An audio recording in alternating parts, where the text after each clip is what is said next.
Bog svima, dobrodošli na moj kanal. Znam, dugo me nije bilo, ali eto, vrijedilo je čekati jer danas radimo pastu. Napokon radimo nešto što nije slatko i mene baš to veseli jer u zadnje vrijeme više radim slane stvari nego slatke stvari. Tako da mi je KitchenAid Hrvatska omogućio da probam ove nastavke za pastu. Pa ajmo vidjeti što se nalazi u ovoj kutiji. Za početak moramo napraviti tijesto. Ja imam ovaj jednostavan recept od 4 sastojka, dobila sam ga od našeg glavnog kuhara u restoranu u kojem radim.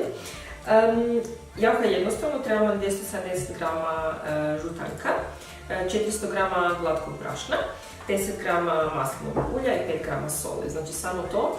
To ćemo sve zajedno pomiješati u KitchenAidu i napraviti jedno glatko tijesto. Prvo ćemo staviti nastavak sa miješanjem, tako da nam se svi sastojci zapravo prvo pomiješaju, a onda ćemo kasnije miješati sa kukom za tijesto. Stavljamo prvo 400 g brašna.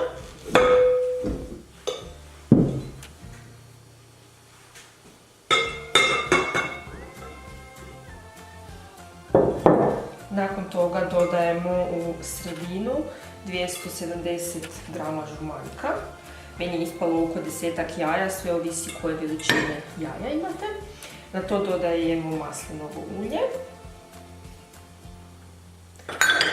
i sol. I sad ćemo pustiti da se sve promiješa.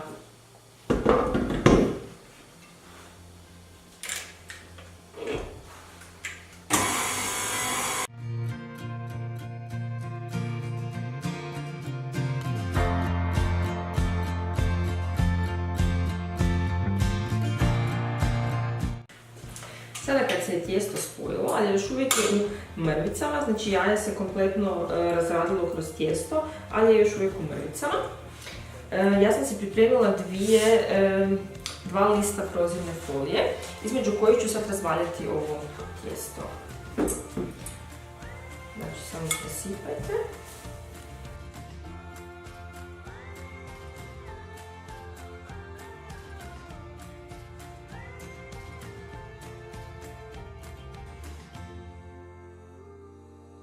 Pošto sam napravila jako veliku porciju, trebalo mi je malo više folije koje sam sa svih strana stavila i sad sam razrolala u ovako jednu tanki šit.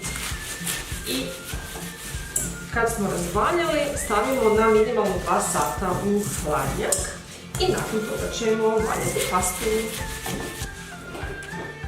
Sam nastavak od KitchenAida zove se, smiješno ime, i nastavak je znači za valjanje tijesta. U ovom kompletu su 3 nastavka, znači onaj glavni nastavak je nastavak za valjanje tijesta. Znači isto kao i svaka pasta mašina, ovdje imate određene debljine na koje možete valjati pastu i vrlo jednostavno ih mijenjate. A ovi svi nastavci za KitchenAid funkcioniraju tako da otvorite ovaj gum deblji, stavite unutra nastavak, staviti i zašrapate natrag ovaj gum. Ona radi tako, kasnije ću vam pokazati sa pastom, da znači kao što uključujete mikser, tako uključujete i ovaj roller i ona stava rola. Osim nastavka za valjanje tijesta, tu je i nastavak za špagete, koji isto tako znači slažete unutra, čvrstite i kad upalite, on valja tijesto. Špagete.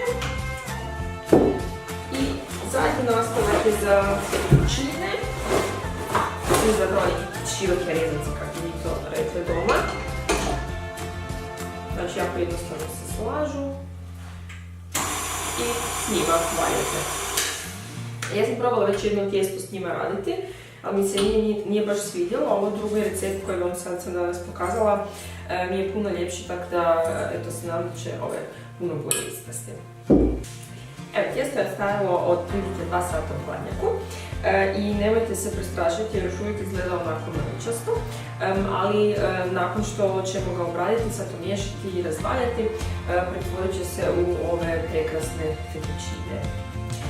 Ako vam je teško valjati, to jest ako vam tijesto ne želi ostati skupa, možete lagano namočiti prste u vodi i s time zamijesiti.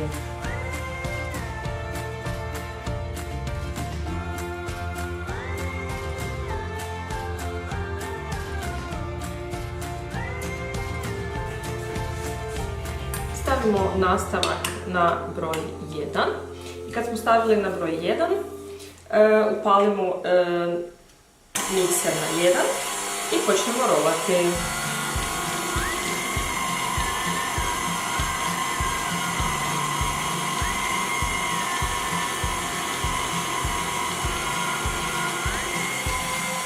Sada preklopimo tijesto i rolamo opet na 1.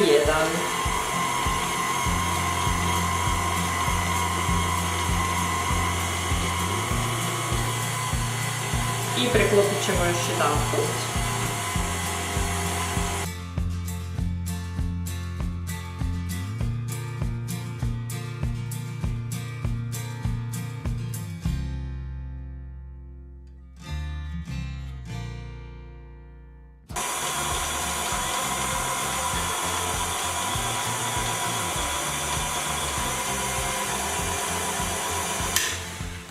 To je to.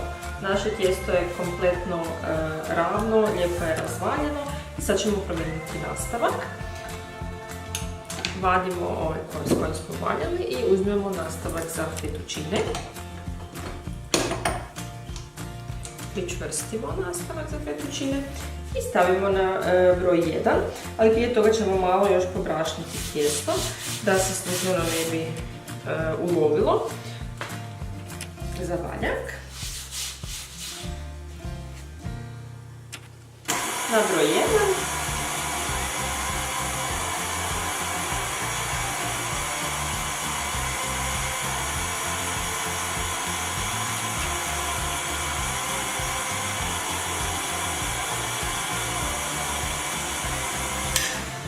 I to je to. Naši prvi fettuccini su gotovi.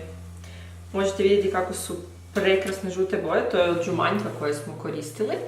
I sada ćemo ih omotati ovako u gnijezda. I gnijezda ćemo dobro pobrašniti. Tako da između svih fettuccina se narazi brašno, da se ne bi zalijepile. Ja ću sve ovo što sam napravila zamrznuti. Znači stavit ću na hladanje, ovako ću zamrznuti i onda kad želim raditi neko jelo sa fettuccinima, jednostavno ću izvaditi van, staviti u kipuću vodu i kuhati otprilike 3 do 7 minuta i onda su spremni već za jelo. Moram vas upozoriti da ćete vjerojatno umrziti ovo tijesto na početku. Radi se o tome da se jako mrvi. Razlog tome je da ja sam receptobila iz profesionalne kuhinje. U profesionalnoj kuhinji koriste vakuum koji onda isiše sad zrak i zapravo onda spoji te sve mrvice i onda ih je lakše razvaljati. Pošto ja nemam vakuuma, nemate vjerojatno niti vi, nama će to malo biti muka, ali kad shvatite kako treba s tim tijestom raditi, kako se tijesto ponaša, bit će vam puno lakše. Znači ja uvijek imam pre sebe malo vode gdje umočim prste i onda pokušam spojiti to tijesto. Sad ćemo ga ponovo iz početka valjati i idemo raditi špagete. Sad ćemo staviti nastavak za špagete.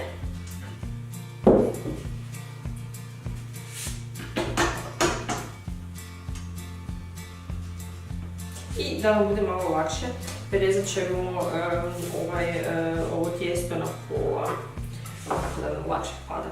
A ja osobno volim manje špagete. Pritisnemo broj 1, idemo.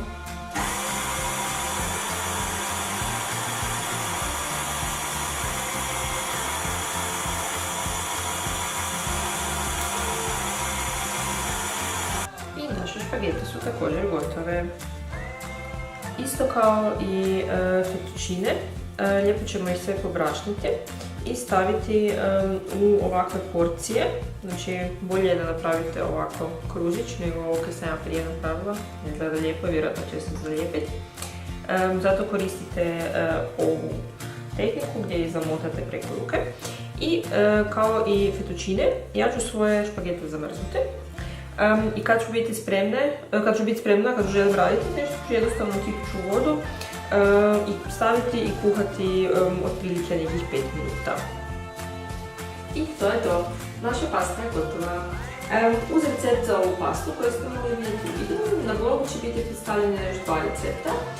Jedan za fettuccine, jedan za špagete. Radit ćemo razne lijepe umake sa njima, tako da bi mi bilo drago da kliknete link ispod ili ovdje gore i potražite recepte na blogu.